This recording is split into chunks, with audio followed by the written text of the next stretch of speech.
सुनैना का निधन 3 महीना पहले ही तो हुआ था। पत्नी का यूं अचानक चले जाना मेरे लिए बहुत घातक था।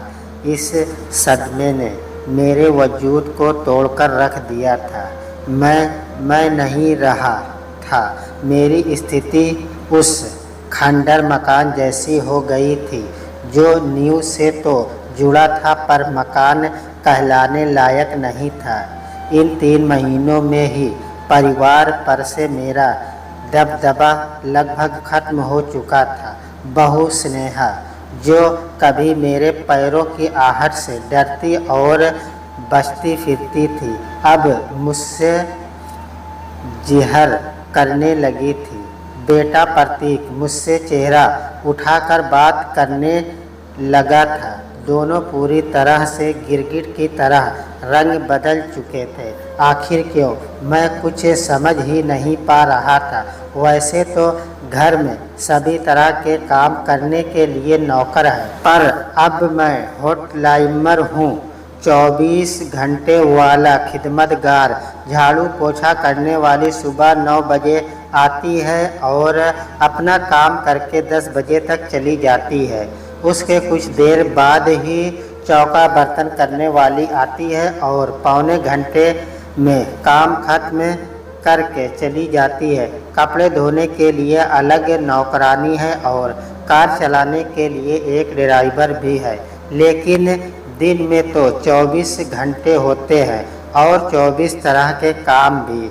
सुनैना की मृत्यु के बाद से वे सभी काम मैं 65 साल का बूढ़ा संभालता हूँ। मैंने बदलते हालात से समझौता कर लिया है। मेरा मानना है कि समझौता शब्द बहुत गुणकारी है। आपकी सारी उलझनों को पल भर में सुलझा देता है।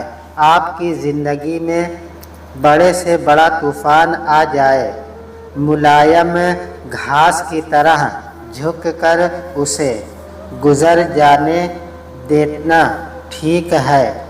अकड़ू पेड़ तो टूटकर गिर जाते हैं। पत्नी के निधन के कुछ दिन बाद प्रतीक गुस्से से भरा मेरे पास चला आया था। आते ही एक प्रश्न जड़ा था, रात आपने खाना क्यों नहीं खाया? मैंने सहज भाव से कहा था, कल हमारी शादी की वर्षगांठ थी बेटे। तेरी माँ की याद आ गई, फिर खाने का मन ही नहीं हुआ। रात तो मैं सो भी नहीं पाया। जब उसे एहसास हुआ कि मेरे भूखे सो जाने का कारण किसी प्रकार की नाराज़गी नहीं थी, तो नाटकीय अफसोस जताते हुए वह बोला, मुझे याद ही नहीं रहा बाबा। दरअसल ज़िंदगी इतनी मशीनी हो गई है कि न दिन के गुजरने का एहसास होता है और न ही रात के। काम काम और सिर्फ काम, आराम के पल। इन काम के पलों के बीच कहाँ खो जाते हैं पता ही नहीं चलता। ऐसे में कोई क्या क्या याद रखे। प्रतीक चला गया था और मैं सोचने लगा कि आप रिश्ते कितने संकुचित हो चुके हैं। इस पीढ़ी के लोग यह तो याद रखते हैं कि पति का बर्थडे कब है, पत्नी का कब, बच्चों का कब, अपनी मैरिज एनिवर्सरी कब है, पर हमारी पीढ़ी के बारे में कुछ याद नहीं रहता। यह कैसी विडंबना है। एक हमारा समय था, हम माता पिता को बेहिसाब सम्मान देते थे, जबकि ये पीढ़ी तो माँ बाप को नौकरों की तरह समझने में भी नहीं हिचकिचाती। सेवा करना तो दूर की बात है। इस पीढ़ी की एक और ख़ास आदत है माता पिता का किया भूलने की।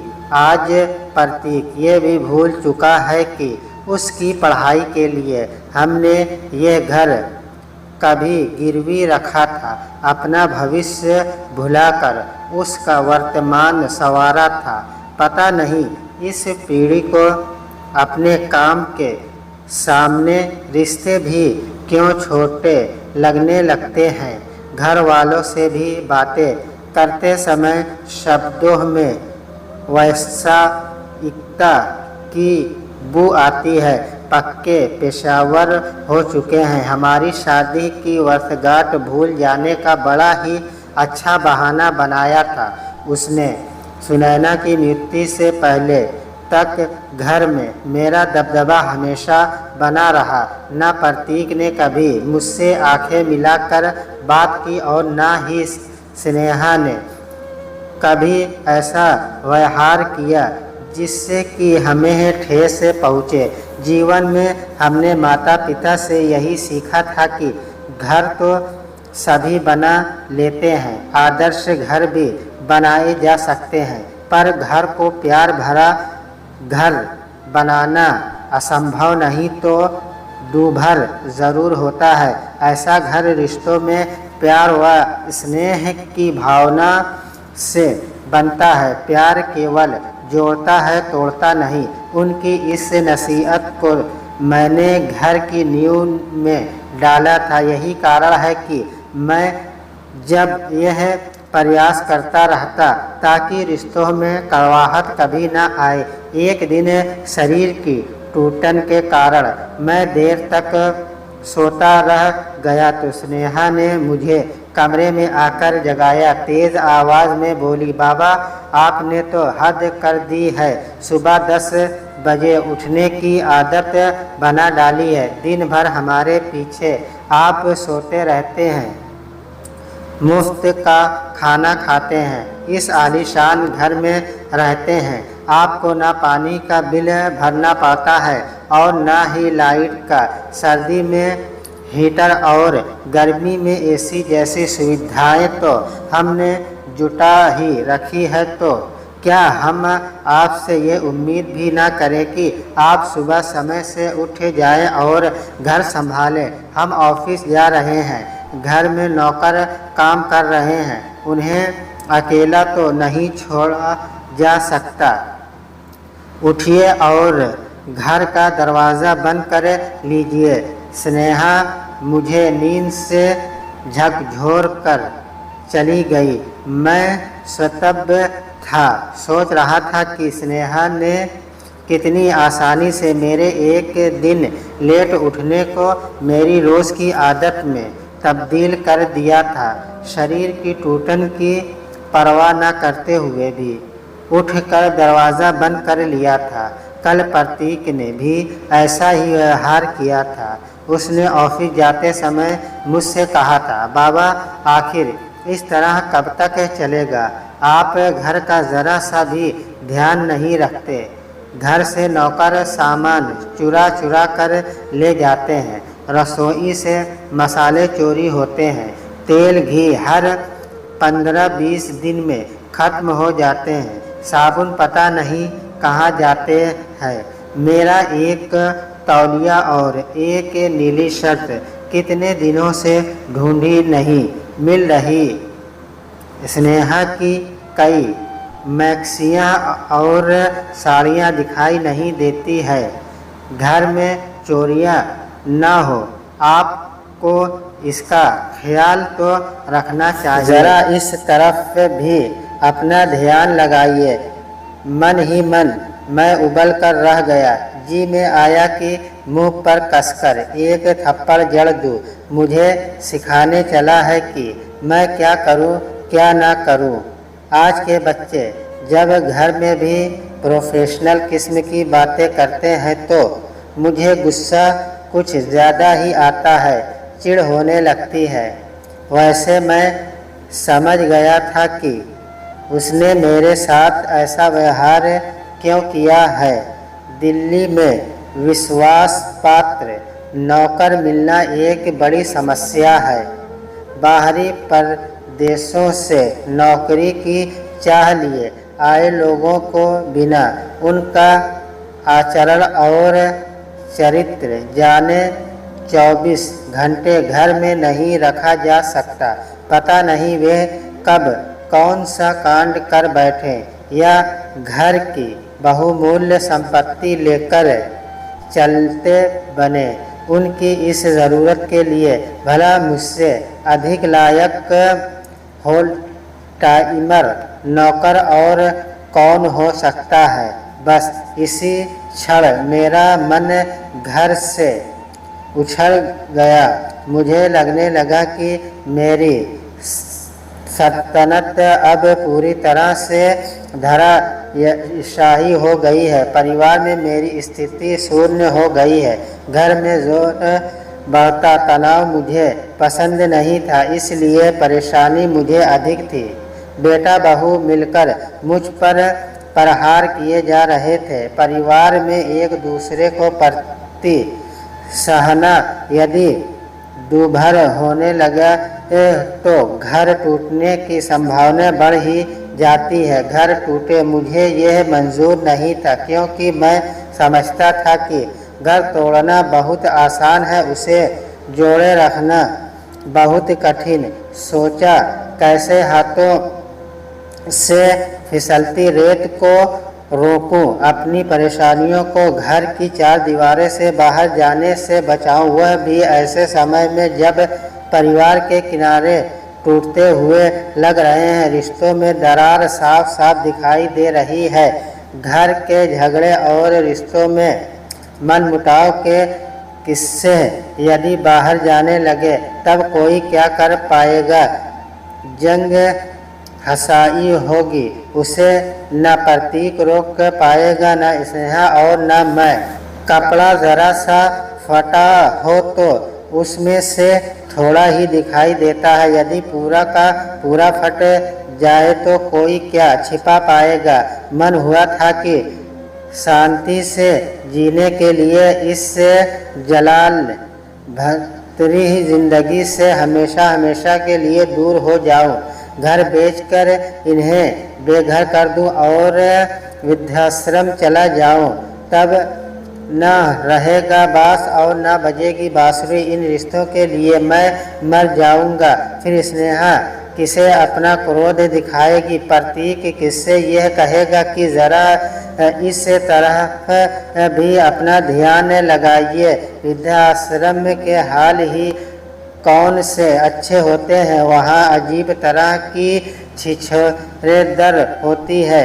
संचालक से लेकर इन्वेंट तक आपको नोचने लगते हैं। प्रश्न पर प्रश्न, क्या हुआ, बच्चों ने निकाल दिया, बच्चे मारते पीटते हैं, कोई बीमारी है, दवा दारू नहीं करते हैं, खाना नहीं देते हैं। भैया अगर कुछ पैसा का जुगाड़ हो सके तो यहाँ से खिसक लो, किराए का मकान लो और अपनी मर्जी की ज़िंदगी जियो। आश्रम नाम के सेवाधाम होते हैं, किसी जेल से कम नहीं है वे।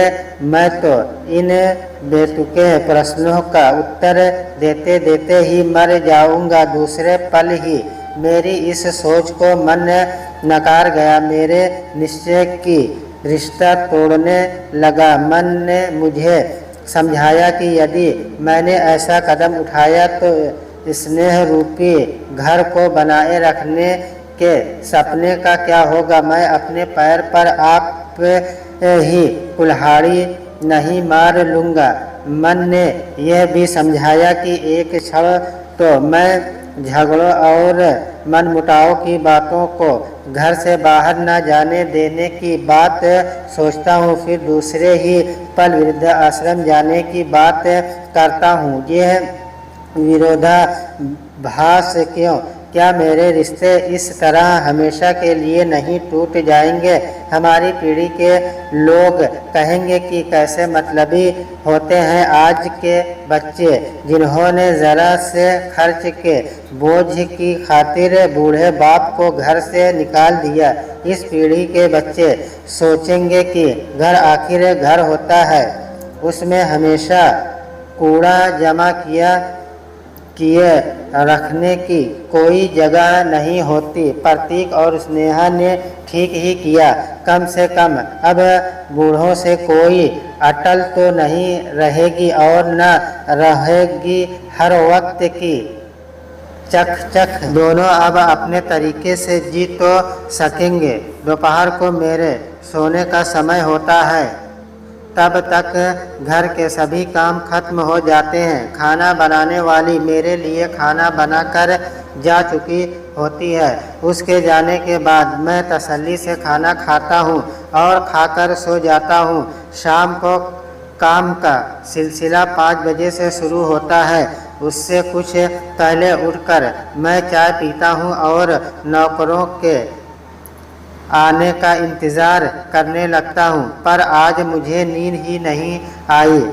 लाख चाहा कि प्रतीक और स्नेहा के लिए है बर्ताव को भूल जाऊं। घर जिस तरह चल रहा है चलने दो, पर अपनों के लिए घाव कुछ इतने गहरे होते हैं कि कभी सूखते ही नहीं। सोचने लगा कि सुनैना की मृत्यु के बाद से ही ऐसा क्या हो गया कि बच्चे इतना अकड़ने लगे हैं, अभद्र व्यवहार करने का दुस्साहस करने लगे हैं। मैं सोचने लगा कि बढ़ती हुई उम्र के साथ मेरी मजबूरियां बढ़ गई है।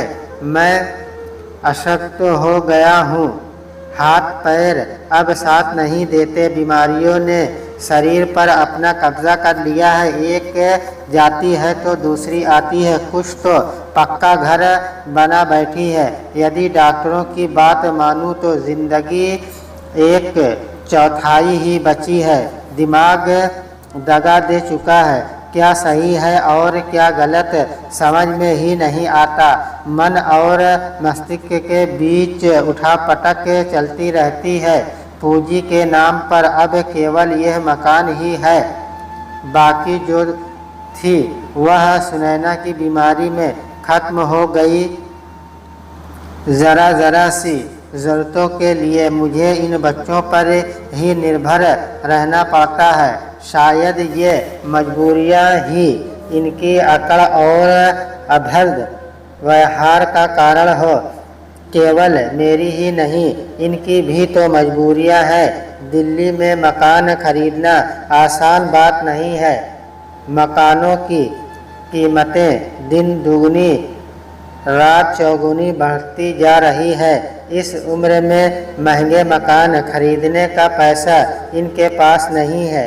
ये इसलिए इस घर में टिके हुए हैं, वरना कभी का मुझे अकेला छोड़कर चले गए होते। दूसरी मजबूरी ये है कि इन्हें एक होल टाइमर नौकर नहीं मिल रहा है। निश्चित रूप से इनका यह व्यवहार इसी कारण है। मन ने कहा, मैं मजबूर ज़रूर हूँ, पर इतना लाचार भी नहीं कि अपने स्वाभिमान की चिता जला दूँ। अब मैं किसी हालत में इनसे समझौता नहीं करूँगा। मैंने निश्चय कर लिया कि मकान बेच दूंगा और किराए के मकान में रहकर ज़िंदगी गुजार लूँगा। शाम को प्रतीक और स्नेहा के घर लौटने से पहले प्रॉपर्टी ब्रोकर आ गया। मकान देखकर दूसरे दिन खरीदार लाने का वादा करके चला गया। जब प्रतीक और स्नेहा घर लौटे तो रोज़मर्रा की तरह मैंने ही दरवाज़ा खोला। मैं उनसे सख्त नाराज़ था। मैंने उनकी तरफ देखा भी नहीं। दरवाज़ा खोलकर अपने कमरे में चला गया। वे दोनों भी अपने कमरे में चले गए। सोते वक्त जी बहुत हल्का हल्का लगा। तनाव भी खत्म हो गया था। बड़े सवेरे ब्रोकर खरीदार लेकर आ गया। उस समय प्रतीक और स्नेहा दोनों ही घर में थे। इससे पहले कि मैं ब्रोकर से कुछ बात कर पाऊँ, प्रतीक ब्रोकर से बोला, कहिए ये सज्जन इन मकान को खरीदना चाहते हैं। ब्रोकर ने अपने साथ आए खरीदार की ओर इशारा करते हुए कहा।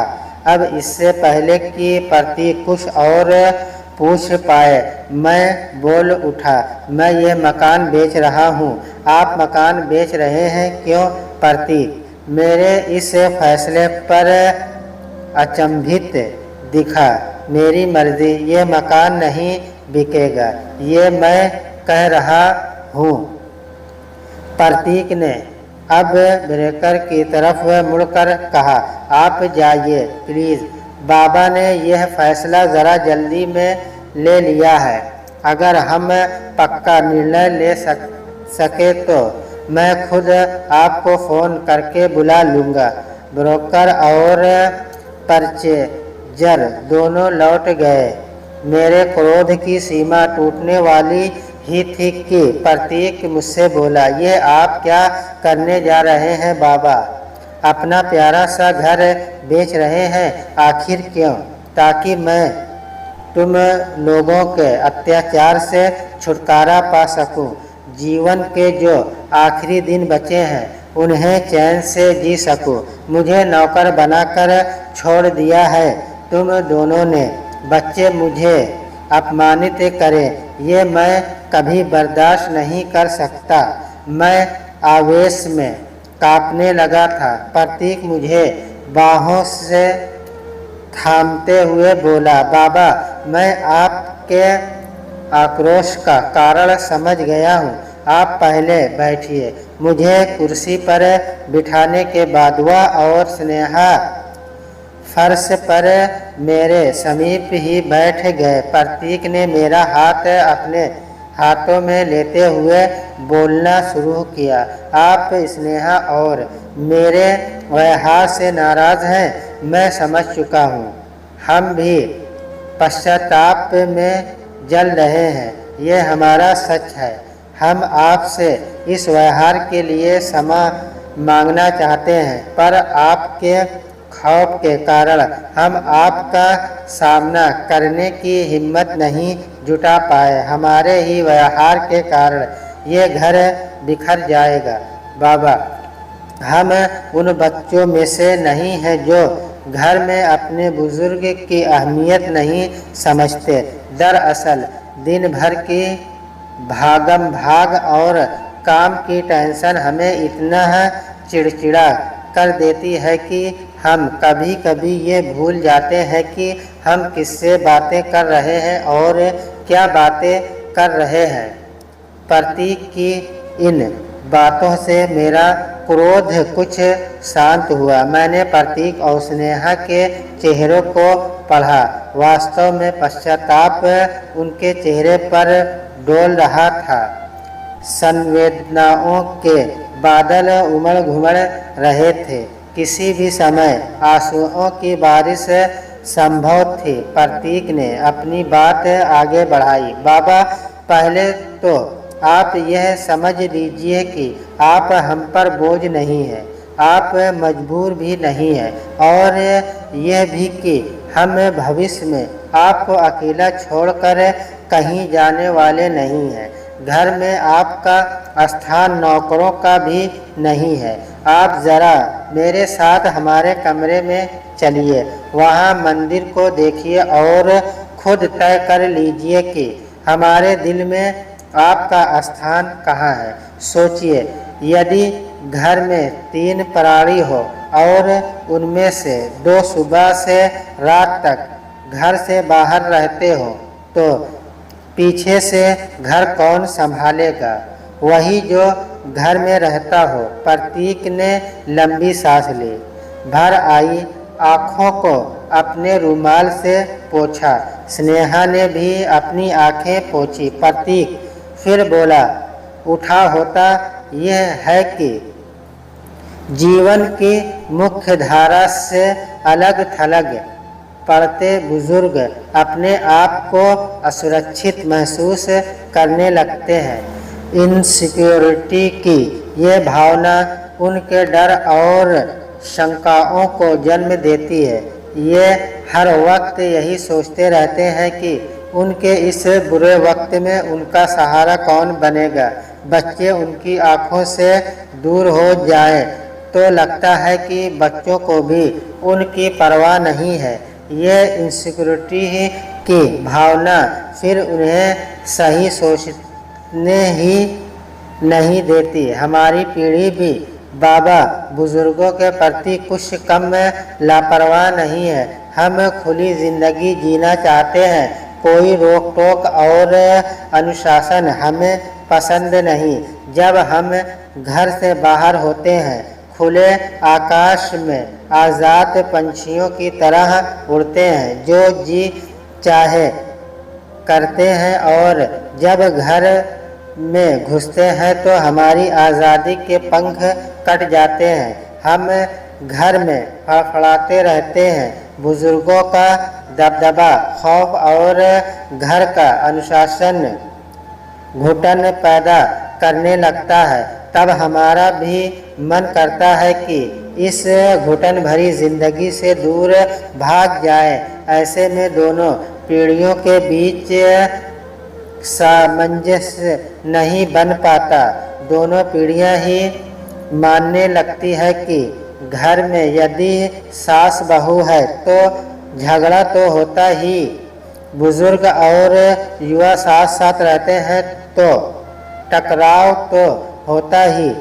मैं प्रतीक को एकटक देखता ही चला गया। सोचने लगा, मेरा छोटा सा बच्चा इतना विद्ध कब से हो गया, मुझे पता ही नहीं चल पाया। कितनी नज़दीकी से इसने ज़िंदगी को पढ़ा है। मुझे मेरे सोच बड़बड़ाते हुए लगने लगे। प्रतीक हुआ कि शायद मैं ही गलत था।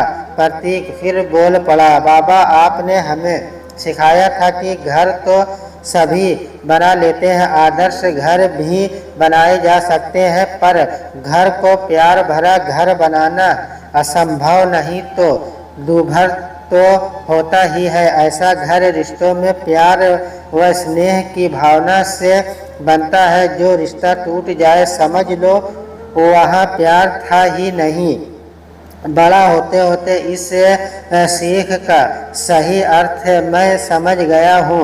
यदि मैं गलत नहीं हूँ तो घर सिर्फ ईंट गारे का बना होता है। आदर्श घर वह होता है जहाँ रिश्ते एक दूसरे का आदर करते हैं, वहाँ ससुर ससुर होते हैं, सास सास और बहू बहू, उनमें आदर तो होता है, प्यार नहीं। और घर वही मधुवन बन पाता है जहाँ रिश्तों में प्यार होता है। वहाँ ना ससुर होते हैं, ना सास और ना बहू। तीनों के बीच आदर से अधिक एक दूसरे के लिए प्यार होता है। उनमें मुझे देखा, शायद मेरे चेहरे पर उभरे भावों को पढ़ने के लिए फिर बोला, बाबा, हम इस घर को केवल आदर्श घर ही बना सके, महकता गमकता उपवन नहीं।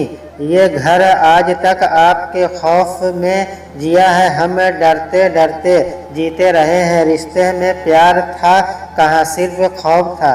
घर में घुसने की इच्छा नहीं होती थी। लगता था कि हम जेल में घुस रहे हैं। आज भी हमारे संबंधों में वह खुलापन है कहाँ। हम जो खुली ज़िंदगी जीना चाहते हैं वह है कहाँ। बस बेटे, बस। मैंने उठकर दोनों बच्चों को गले लगा लिया और कहा, घर में गलत मैं ही था जो सीख में तुम लोगों को देता रहा। मैंने खुद उस पर अमल नहीं किया।